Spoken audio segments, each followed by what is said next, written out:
How to find downloaded files on Android phone. Hello guys, in today's video I'm gonna show you how to find downloaded files on Android phone. First, then just open files and then just open phone, and now all you need to do is just you need to find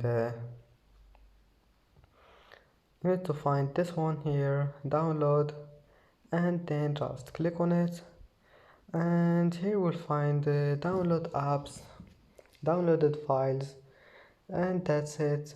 And then just that's how to find it. That's how to find downloaded files on Android phone, and that's it for today's video. If you like this video, don't forget like and don't forget subscribe, and thank you for watching this video until the end, and see you in the next video.